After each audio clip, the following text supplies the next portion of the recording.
और फॉर्मर एफएडीएस रशिका जी, और यहाँ मौजूद सारे सीनियर ऑफिशियल्स और डिफेंस अकाउंट डिपार्टमेंट्स में सेवारत एवं रिटायर्ड लोग भी हैं ना, सेवानिवृत्त भी ऑफिशियल्स, मेरे मीडिया के मित्रों, अन्य देवियों व सज्जनों, आज रक्षा लेखा विभाग के 278वें स्थापना दिवस पर मैं आप सभी को अपनी तरफ से हार्दिक बधाई देता हूं।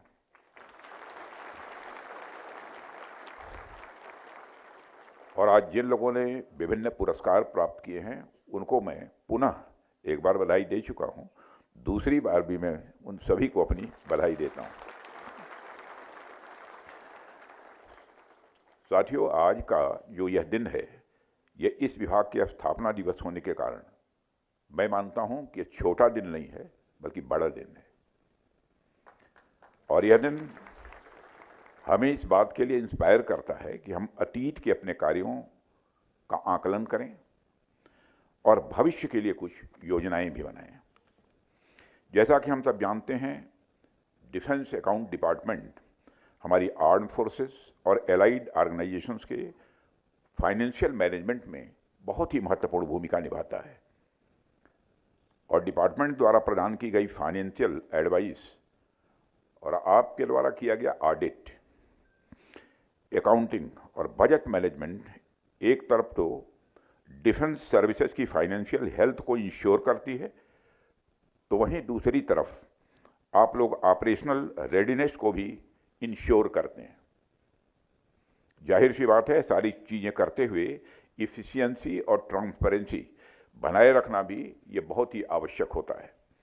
और एफिशिएंसी और ट्रांसपेरेंसी के लिए इंफॉर्मेशन टेक्नोलॉजी एक बड़ी एनेबलर की भूमिका निभा सकती है। साथियों, डिफेंस अकाउंट डिपार्टमेंट ने इंफॉर्मेशन टेक्नोलॉजी जैसी मॉडर्न अप्रोच को अपनाने में हमेशा ही अपनी तरफ से तत्परता दिखाई है। और जैसा मुझे बताया गया है कि डिजिटल इंडिया अभियान के तहत ई रक्षा आवास परियोजना का व्यापक स्तर पर प्रयोग किया गया है। और इसके अलावा निधि 1.0 और निधि 2.0 में अपग्रेड कर दिया गया है और टुलिप 1.0 को टुलिप 2.0 में अपग्रेड का प्रोसेस चल रहा है। और मैं मानता हूं कि यदि प्रोसेस चल रहा है तो यह भी शीघ्र ही पूरा हो जाएगा। विभाग द्वारा ज्ञान साथी नामक एक आर्टिफिशियल इंटेलिजेंस चैटबॉट भी इन हाउस ही डेवलप किया गया है, जिससे डॉक्यूमेंट्स की सटीक जानकारी मिलेगी। और आपके डीजी ने भी अभी अपने संबोधन में भी बतलाया है। इन तमाम प्रोग्रेसिव रिफॉर्म्स के लिए मैं डीएडी को अपनी तरफ से हार्दिक बधाई देता हूं। साथियों, आप सब जानते हैं किसी भी राष्ट्र की फाइनेंशियल फाउंडेशन कितनी मजबूत है, उससे उस राष्ट्र की मजबूती दिखती है। फाइनेंस किसी भी देश की जीवन रेखा होती है। जिस प्रकार हमारे शरीर में रक्त का संचार निरंतर बना रहना चाहिए, उसी प्रकार राष्ट्र की गवर्नेंस और उसकी डिफेंस मशीनरी को सुचारू रूप से चलाने के लिए फाइनेंशियल फ्लो भी उतना ही अनिवार्य है। और रक्षा क्षेत्र के संदर्भ में इस फाइनेंशियल फ्लो को बनाए रखने का काम यदि किसी के द्वारा किया जा रहा है तो आप सबके द्वारा किया जा रहा है। मुझे बताया गया है कि कल तक यानी 30 सितंबर तक कैपिटल बजट का 50% एक्सपेंडिचर बुक कर लिया गया है। मैं इस उपलब्धि के लिए defence secretary Shri Rajesh Kumar Singh, financial adviser defence services और आपकी पूरी टीम को हार्दिक बधाई देता हूं। और मैं मानता हूं कि निश्चित रूप से यह एक अच्छा शाइन है और इसके लिए आप सभी बधाई के पात्र हैं। और जिस तरीके से पिछले फाइनेंशियल ईयर में इस बजट की 100% यूटिलाइजेशन आप लोगों ने इंश्योर किया है, मुझे पूरा विश्वास है कि इस फाइनेंशियल ईयर में भी आप लोग पूरी कुशलता के साथ यह काम भी पूरा करेंगे। साथियों, भारत सरकार ने अभी हाल ही में एक प्रोग्रेसिव स्टेप लेते हुए, आप सबको जानकारी है, सारे देश को जानकारी है, जीएसटी रेट को इम्प्रोवाइज किया है, उसमें रिवीजन किया है, जिसका प्रोक्योरमेंट पर भी डायरेक्ट इम्पैक्ट पड़ना तय है। और यह हमारे लिए अच्छी बात है। चीज़ों के रेट्स कम होने से अधिक प्रोक्योरमेंट संभव हो सकेगा और आप लोग सभी सर्विसेज और एक्विजिशन विंग के साथ मिलकर यह इंश्योर करिए कि इस रिफॉर्म के बाद जो भी एक्स्ट्रा राशि हमारे पास बचती है उसका अधिक से अधिक यूटिलाइजेशन आप लोग कर सकें। साथियों, डीएडी एक अकाउंटिंग ऑर्गेनाइजेशन के साथ साथ राष्ट्र की इकोनॉमिक साइकिल को सुचारू रूप से बनाए रखने वाला एक ऐसा इनेबलर है जो ये इंश्योर करता है कि बजट एलोकेशन से लेकर फाइनल एक्सपेंडिचर तक हर प्रक्रिया स्टेबल और ट्रांसपेरेंट हो। फाइनेंस और नेशनल सिक्योरिटी का आपस में आप सब जानते हैं बहुत ही गहरा संबंध है। फाइनेंशियल डिसिप्लिन बिना किसी भी सैन्य शक्ति को सस्टेन नहीं किया जा सकता है। चाहे हमारी सेना कितनी भी सक्षम क्यों न हो, यदि समय पर उनके लिए आवश्यक संसाधन उपलब्ध नहीं होंगे तो उनकी क्षमता पर विपरीत प्रभाव पड़ सकता है। डीएडी वह अदृश्य सेतु है। डीएडी वह अदृश्य सेतु है जो फाइनेंस और फोर्स दोनों को जोड़ता है।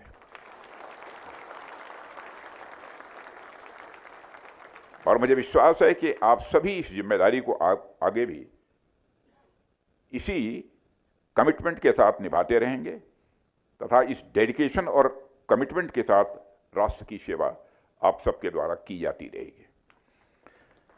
साथियों, ऑपरेशन सिंदूर में पूरी दुनिया ने देखा किस तरह से हमारी सेनाओं ने एक ऐतिहासिक और निर्णायक विजय हासिल की है और हमने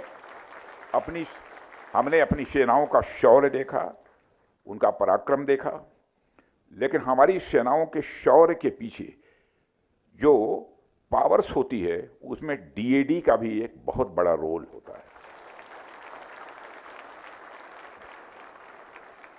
पीस टाइम में तो पेंशन्स और वेलफेयर स्कीम में आपकी भूमिका तो रहती ही है, लेकिन वार टाइम में आप लोग रिसोर्सेस के यूटिलाइजेशन में तथा वार प्रिपेयर्डनेस में जो भूमिका निभाते हैं उसके लिए आप सब बधाई के पात्र हैं।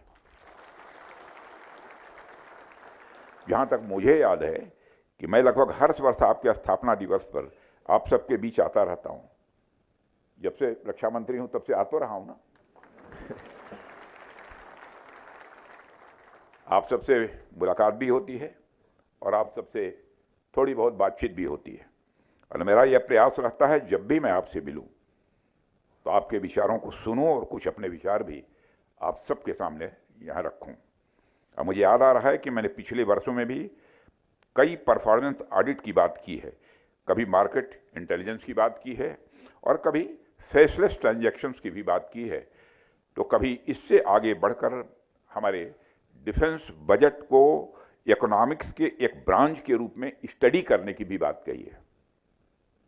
और मैं जानता हूं कि इनमें से कई सुझावों पर आप सब ने काम किया भी है और कई सुझावों पर आप काम कर भी रहे हैं। और इसी क्रम में मैं आपसे आज कुछ और बातें भी करना चाहूँगा और साथ ही ये चाहूँगा भी कि जहाँ तक संभव हो आप उन सुझावों के ऊपर विचार करें। विचार करने के लिए मैं कह रहा हूँ, उचित लगे तो आगे बढ़िए।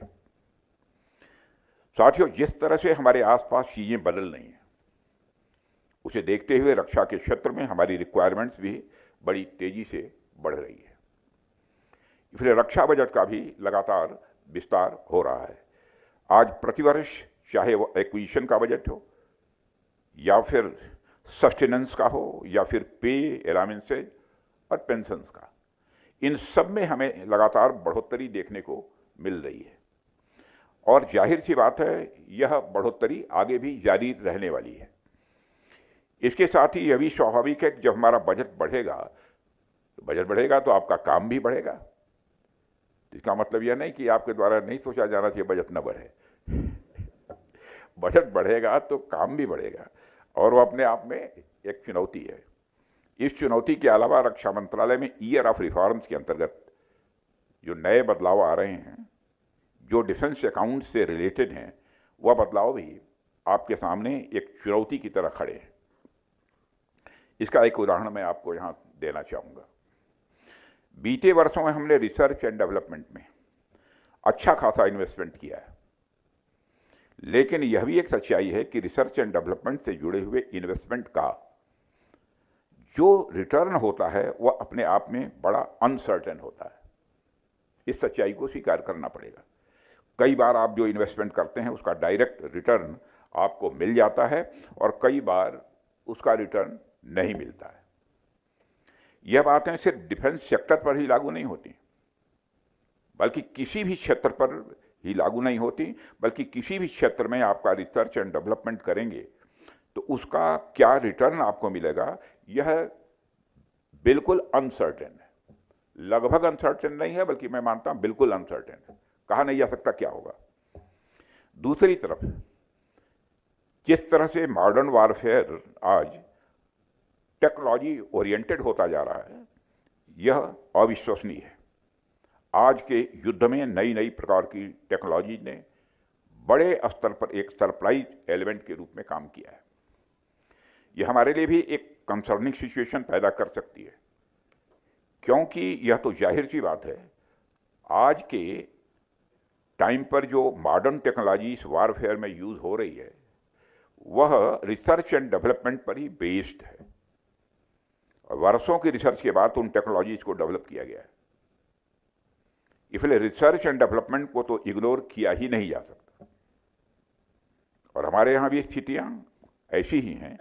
आईडेक्स हो, टेक्नोलॉजी डेवलपमेंट फंड हो, या फिर डीआरडीओ के प्रोजेक्ट्स हों, इन सब के माध्यम से हम टेक्नोलॉजी डेवलपमेंट के लिए ही डेडिकेटेड रूप से काम कर रहे हैं।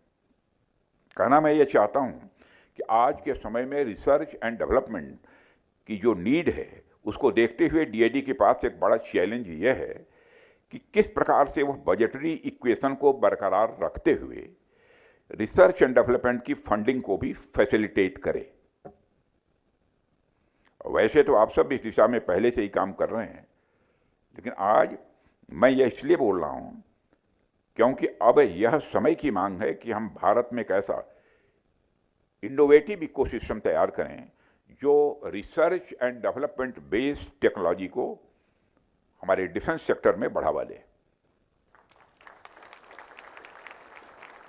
और मेरा मानना है कि as a custodian of defence budget आप सभी का रोल बेहद इंपॉर्टेंट है। इसलिए आप रिसर्च एंड डेवलपमेंट को फैसिलिटेट करने की दिशा में जरूर विचार विमर्श करें। साथियों, अभी कल ही मैंने ट्राई सर्विसेज सेमिनार में 3 सेनाओं के बीच ज्वाइंटनेस और इंटीग्रेशन को लेकर हमारी सेनाओं और रक्षा मंत्रालय के अधिकारियों से बातचीत की है। आज मैं डिफेंस अकाउंट्स डिपार्टमेंट के इस महत्वपूर्ण इवेंट में आप सबके बीच यहाँ मौजूद हूँ, तो ज्वाइंटनेस को लेकर मैं आप लोगों के सामने भी अपनी कुछ अपेक्षाएं, हमारी जो आपसे एक्सपेक्टेशंस हैं वो मैं रखना चाहता हूँ। डिफेंस अकाउंट्स डिपार्टमेंट एक ऐसा डिपार्टमेंट है जिसकी पहुंच तीनों सर्विसेज के फील्ड लेवल फॉर्मेशन से लेकर हेडक्वार्टर्स लेवल तक है। तीनों सेनाओं की रिक्वायरमेंट्स को आप भली भांति समझते हैं। ऐसे में आप लोग इस बात पर विचार करिए कि जब हमारी तीनों सेनाएं अपनी पूरी क्षमता के साथ ज्वाइंटनेस और इंटीग्रेशन की ओर आगे बढ़ रही हैं, तो उसमें डिफेंस अकाउंट्स डिपार्टमेंट की क्या भूमिका हो सकती है। और इसके लिए आप सभी हमारी सर्विसेज के साथ बैठकर विचार विमर्श करें और यह देखें कि आप लोग ट्राई सर्विसेज के बीच ज्वाइंटनेस और इंटीग्रेशन को कितना फैसिलिटेट कर सकते हैं।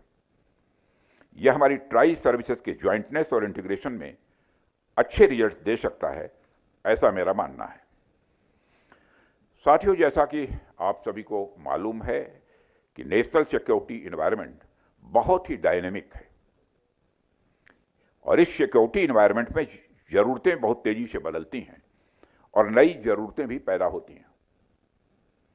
इसलिए ज़रूरी हो जाता है कि डिफेंस प्रोक्योरमेंट, चाहे वह कैपिटल प्रोक्योरमेंट हो या रेवेन्यू प्रोक्योरमेंट हो, वह तेजी से होना चाहिए। और मैंने डिफेंस प्रोक्योरमेंट को लेकर कई सारी मीटिंग्स भी की हैं और नए डिफेंस प्रोक्योरमेंट मैनुअल 2025 को भी लॉन्च किया गया है। और यह रेवेन्यू प्रोक्योरमेंट में तेजी लाने के साथ साथ आत्मनिर्भरता और डिफेंस रिसर्च एंड डेवलपमेंट को भी प्रमोट करेगा। साथियों, इसी तरह से कैपिटल प्रोक्योरमेंट में भी तेजी लाने के लिए डीएपी रिव्यू का कार्य तेजी से चल रहा है और कार्य किया जा रहा है। लेकिन मैं समझता हूं कि सिर्फ डॉक्यूमेंट में रिवीजन करने से प्रोक्योरमेंट में तेजी नहीं आएगी। हम सभी को एक सेंस ऑफ अर्जेंसी के साथ काम करना पड़ेगा। और यह सब बातें मैं यहां इसलिए कह रहा हूं कि पिछले कुछ समय में हमें इमरजेंसी प्रोक्योरमेंट की जरूरत पड़ी है। ऐसे में आप लोग यह देखें और जहां जरूरत हो सर्विसेज और एक्विजिशन विंग के साथ बैठकर विचार विमर्श भी करें और प्रोविजंस को इस प्रकार स्ट्रीमलाइन करें कि आने वाले समय में इमरजेंसी प्रोक्योरमेंट की जरूरत ही न पड़े। क्या हो सकता है, आप लोग विचार करिए। मैंने एक विषय आपके सामने रख दिया। साथियों, एक और बात मैं यहां कहना चाहूंगा। मेरे सुझाव पर सीजीडीए ने 2 मार्केट इंटेलिजेंस रिपोर्ट जारी किए। इन रिपोर्ट्स में जेम प्रोक्योरमेंट्स के बेस पर रक्षा बजट के आर्थिक प्रभाव का आकलन किया गया है और एक अच्छी शुरुआत है। मेरा मानना है कि संपूर्णा के लागू होने के बाद यह आर्थिक विश्लेषण और भी व्यापक और रियल टाइम बेसिस पर एक ऑटोमेटेड सिस्टम के जरिए किया जाएगा। और हाल ही में हुई कंट्रोलर्स कॉन्फ्रेंस में मैंने एक विजन डॉक्यूमेंट भी जारी किया था। उसमें डिफेंस, फाइनेंस एंड इकोनॉमिक्स के क्षेत्र में डीएडी को एक सेंटर ऑफ एक्सलेंस की तरह खुद ही स्थापित करने का लक्ष्य भी रखा गया था। इसलिए मेरा यह सुझाव है कि सीजीडीए रक्षा बजट से जुड़े डिफेंस, फाइनेंस और इकोनॉमिक्स से संबंधित सेक्टोरल रिपोर्ट तैयार करे जिसे भारत के इकोनॉमिक सर्वे में शामिल किया जा सके।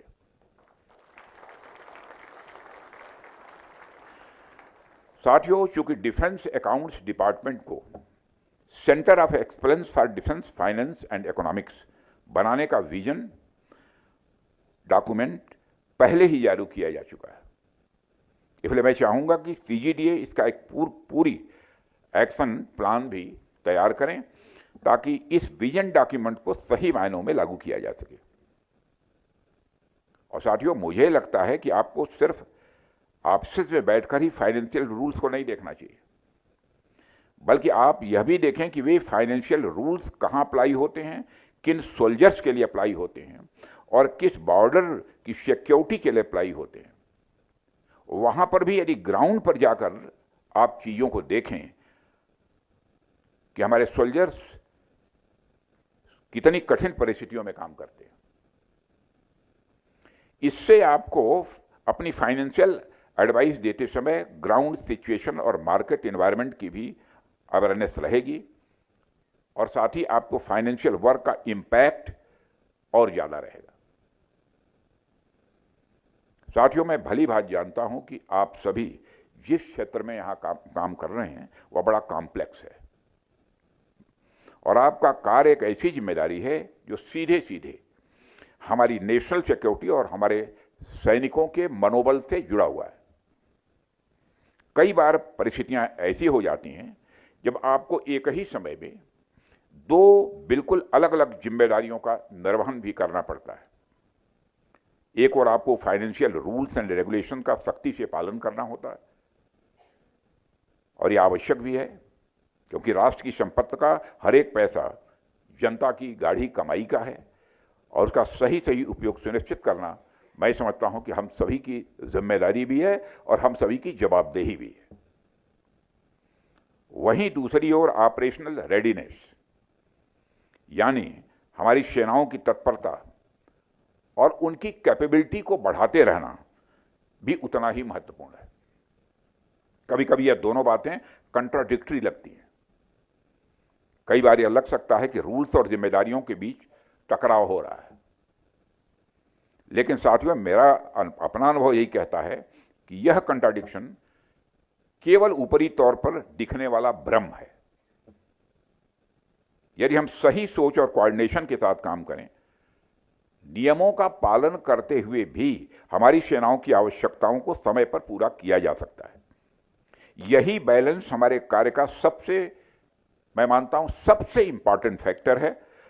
और जब यह संतुलन साध लिया जाता है, तब चाहे कितनी भी बड़ी चुनौती क्यों ना आ जाए, हम उसे न केवल पार कर सकते हैं, बल्कि उससे और भी मजबूत बनकर हम निकल सकते हैं। साथियों, जब हम किसी भी पद पर होते हैं, चाहे वो पद कोई छोटा बड़ा नहीं होता, चाहे पद जैसा भी हो। अब ऐसा मैं कोई बड़े पद पर नहीं हूं, एक दायित्व तो मैं निभा रहा हूं, एक दायित्व तो आप निभा रहे हैं, बहुत सारे दायित्व ये निभा रहे हैं, कोई छोटा बड़ा नहीं है, कोई छोटा बड़ा नहीं होता।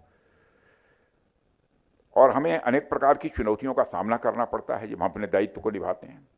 कभी कभी रिसोर्सेज की कमी होती है, संसाधनों की कमी होती है, कभी अचानक परिस्थितियां बदल जाती हैं, कभी ह्यूमन एरर्स, तो कभी कभी एक्सटर्नल प्रेशर भी। यह सभी जीवन का यह हिस्सा है, हमें यह भी मानना चाहिए। मैं स्वयं सार्वजनिक जीवन में लंबे समय से काम कर रहा हूं, और इस दौरान मैंने कई सारी जिम्मेदारियों का निर्वाह किया है, कभी संगठन में तो कभी सरकार में, चाहे स्टेट गवर्नमेंट हो या सेंट्रल गवर्नमेंट हो। मेरे इतने लंबे अनुभव की समरी यही है कि कठिनाइयां और चुनौतियां यह जीवन का हिस्सा है, जीवन का अंग है। चुनौतियों से भागना या उन्हें टालना किसी समस्या का समाधान नहीं है। समाधान तब होता है जब हम चुनौती का सामना सीना तान कर करें।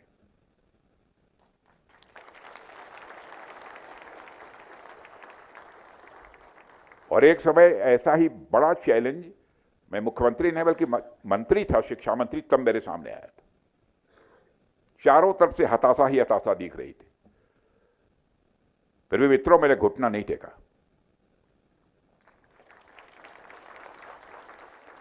और यह तभी संभव है जब यह स्पष्ट है कि हमारा आंतरिक लक्ष्य यानी अल्टीमेट गोल क्या है। यह मालूम है कि हम किस लिए अपना काम कर रहे हैं। चाहे कितनी भी बड़ी चुनौती हो, उस चुनौती पर हम विजय प्राप्त करके रहेंगे, दुनिया की कोई ताकत नहीं रोक सकती है। बड़े से बड़े पदों पर बैठा हुआ व्यक्ति भी उसे नहीं रोक सकता है। यदि हमारा अंतिम लक्ष्य राष्ट्र की सेवा और देशवासियों के कल्याण से जुड़ा हो, तो कोई भी कठिनाई हमें हरा नहीं सकती है। और आप सबको भी यह लक्ष्य सामने रखकर बिल्कुल फर्म होना चाहिए। साथियों, हम सबको अपने मन में यह बात बहुत स्पष्ट रखनी चाहिए कि हम जो भी काम कर रहे हैं वह केवल काम करने के लिए काम न हो, यह केवल एक ड्यूटी या प्रोफेशन न हो, यह हमारे लिए सेवा हो, साधना हो। और सेवा और साधना जो होती है वह केवल इंसान की ही सेवा नहीं होती है, वो परमात्मा की भी सेवा होती है। हमें यह समझना होगा कि हमारा हर डिसीजन सीधे सीधे हमारे जवानों की सुरक्षा, उनके मनोबल और हमारे राष्ट्र की शक्ति से जुड़ा हुआ है और राष्ट्र के स्वाभिमान से जुड़ा हुआ है। मुझे पूरा विश्वास है कि आपके अंदर यह भावना तो है ही कि आप राष्ट्र उत्थान में अपना योगदान देना चाहते हैं और आप राष्ट्र के उत्थान में अपना योगदान दे भी रहे हैं। लेकिन मैं चाहता हूं कि यह भावना केवल एक सडन मोटिवेशन के रूप में न रहे, बल्कि आपके अंदर स्थायी रूप से इसे इनकलकेट करिए, चित्त में बैठाइए। कभी कभी परिस्थितियों के अनुसार यह भावना कुछ डाइल्यूट भी हो जाती है, हर इंसान की होती है, मैंने ऐसा नहीं कि आपके साथ ही होती है। साथियों, आखिर में मैं केवल यही कहना चाहता हूं कि किसी भी राष्ट्र की शक्ति उसकी सेनाओं के साथ साथ उन लोगों की निष्ठा में भी होती है जो पर्दे के पीछे रखकर उस सेना को मजबूत करते हैं। और आप लोग ये काम कर रहे हैं। आप लोगों की जिम्मेदारियां और आप लोगों का इंपॉर्टेंस दोनों ही बहुत ज्यादा है। आपका काम आने वाली पीढ़ियों के भविष्य को सुरक्षित करने का काम है। मैं फिर से दोहराना चाहता हूं, आपका काम आने वाली पीढ़ियों को सुरक्षित करने का काम है। आपके भीतर यह विश्वास होना चाहिए कि आप सिर्फ आज का नहीं बल्कि आने वाले कल के भारत को गढ़ रहे हैं। मुझे विश्वास है कि आज जो बातें मैंने आपके सामने रखी हैं और जो भी सुझाव मेरे द्वारा संभव हो सकता है वो आप सबको दिए हैं, आप निश्चित रूप से विचार विमर्श करेंगे और जितना हो सकता है कोशिश करेंगे उस दिशा में आगे बढ़ें। आप सब ने मुझे आमंत्रित किया, अपने विचार रखने का अवसर दिया, इसके लिए मैं आप सबको आभारी हूं।